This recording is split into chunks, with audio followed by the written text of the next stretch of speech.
اعوذ باللہ من الشیطان الرجیم بسم اللہ الرحمن الرحیم۔ کتاب فتوح الغائب، مقالہ نمبر 6۔ نفس امارہ کی مخالفت ہی توحید کی تکمیل ہے۔ حضرت قطب ربانی رحمۃ اللہ علیہ نے ارشاد فرمایا، تو اللہ تعالیٰ کے احکام اور افعال کا احترام کرتے ہوئے اپنی خواہشات اور لذات کو فنا کر دے،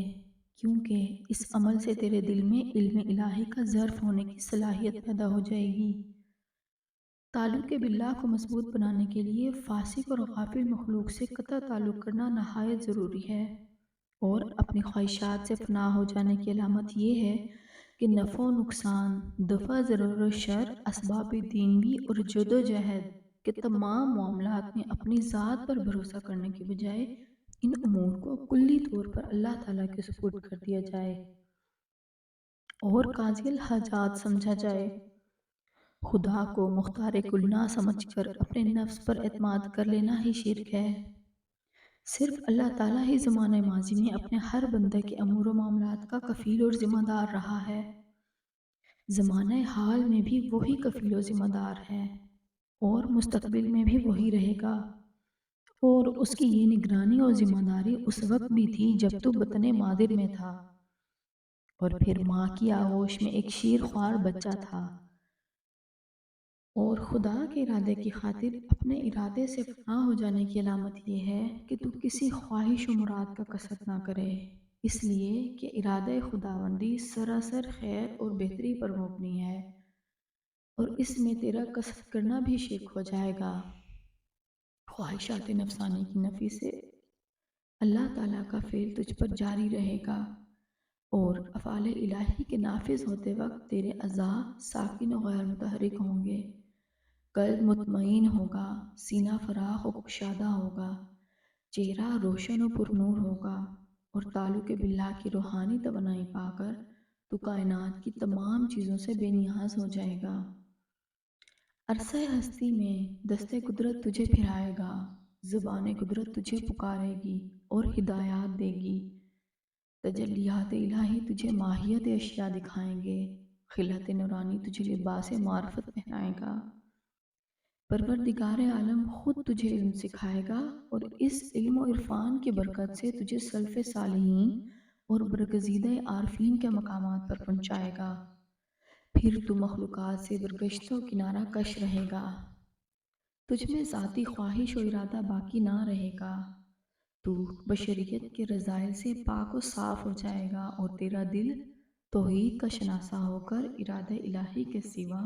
کسی بھی چیز کو ہرگز قبول نہ کرے گا۔ اس رتبہ پر پہنچ کر کرامات و تصرفات تیری طرف منسوب کیے جائیں گے۔ یہ تصرفات ظاہراً فعل و حکم میں تجھ سے مشاہدہ کیے جائیں گے، لیکن حقیقت میں وہ خدا کے افعال و احکام ہوں گے۔ پھر تو ان شکستہ دل اولیاء اللہ کے زمرہ میں شامل کیا جائے گا جن کی خواہشات نفسانی اور ارادہ بشری بالکل فنا ہو گئے، اور پھر از سرنو ان کے قلوب میں ارادہ ربانی اور مشیت ایزدی کی کامل اطاعت کا جذبہ پیدا کیا گیا، جیسا کہ اللہ تعالیٰ نے فرمایا، میرے مخلص بندے خود کچھ بھی نہیں چاہتے مگر وہی کچھ چاہتے ہیں جو اللہ چاہے۔ نیز فرمایا، میں ان لوگوں سے بالکل قریب ہوں جن کے دل میری ہی وجہ سے شکستہ ہیں۔ بس اللہ تعالیٰ تیرے پاس نہ رہے گا تا وقت یہ کہ تیری تمام خواہشات اور تیرے سب ارادے اس کے ارادوں اور رضا کے لیے شکستہ نہ ہو جائیں، لیکن جب تو اپنے ارادوں کو خدا کے ارادوں میں فنا کر دے اور ذات باری تعالیٰ کے سوا اور کسی چیز کی طرف متوجہ نہ ہو، تو پھر اللہ تعالیٰ تجھے نئے سرے سے پیدا کرے گا، اور تو نئی باطنی صفات کا حامل ہوگا۔ تیرے نفس میں شرک کے محرکات محو ہو جائیں گے، اور توحید قلب و دماغ میں راسخ ہو جائے گی۔ پھر تجھے دیدار الہی حاصل ہوگا۔ یہی معنی ہے، یعنی میں شکستہ دل کے لوگوں کے بہت قریب ہوں۔ حدیث قدسی میں وارد ہے، میرا بندہ مومن ذکر و عبادت کی کثرت سے میرا قرب چاہتا ہے، حتیٰ کہ وہ مجھے بہت محبوب ہو جاتا ہے، اور ربط کامل سے میں اس کے کان ہو جاتا ہوں جس سے وہ سنتا ہے۔ میں اس کی آنکھیں ہو جاتا ہوں جن سے وہ دیکھتا ہے، میں اس کی زبان ہو جاتا ہوں جس سے وہ بولتا ہے۔ رب فرماتا ہے میں اس کے ہاتھ بن جاتا ہوں جن سے وہ پکڑتا ہے، اور میں اس کے پاؤں بن جاتا ہوں جن سے وہ چلتا ہے۔ بس فنا کی کوئی حالت اس کے سوا نہیں ہے کہ تو اپنے آپ سے اور مخلوق سے فانی ہو جائے، اور مخلوق یا تو نیک ہے یا بد، اسی طرح تو بھی نیک ہے یا بد۔ بس جب تو اپنی فطری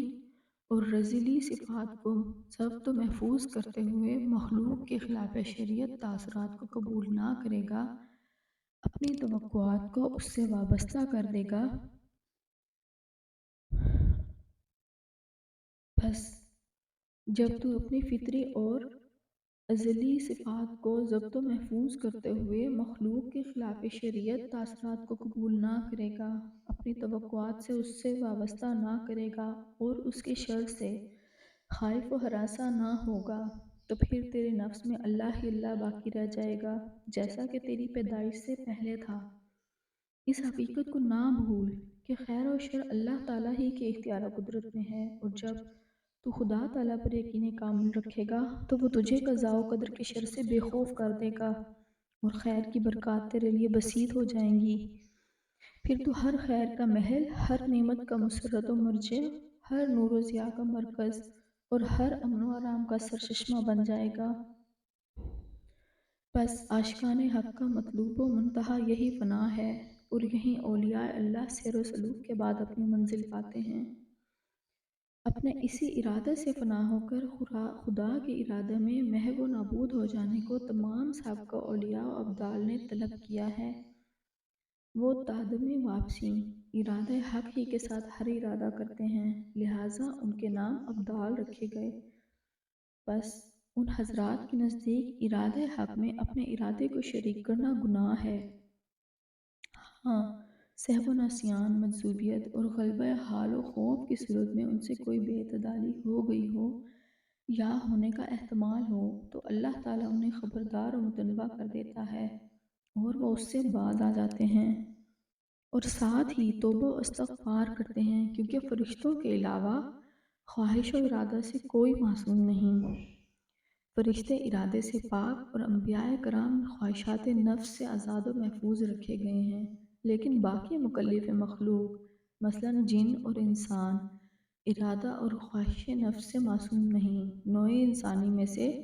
خدا کے برگزیدہ بندے مثلاً اولیاء اور ابدال ارادہ و خواہش سے نفس سے محفوظ تو یقیناً ہیں، لیکن ان سے ارادہ و خواہش کی طرف کسی وقت مائل ہو جانا عین ممکن ہے، لیکن خدائے پاک اپنی رحمت خاصہ سے بیداری میں انہیں وہ لغزش جتا دیتا ہے، اور بر وقت تدارک کر کے تلافی آفات کر لیتے ہیں۔ بہرکیف نفس امارہ کی خواہشات سے انحراف ہی توحید کی تکمیل ہے۔ جزاک اللہ۔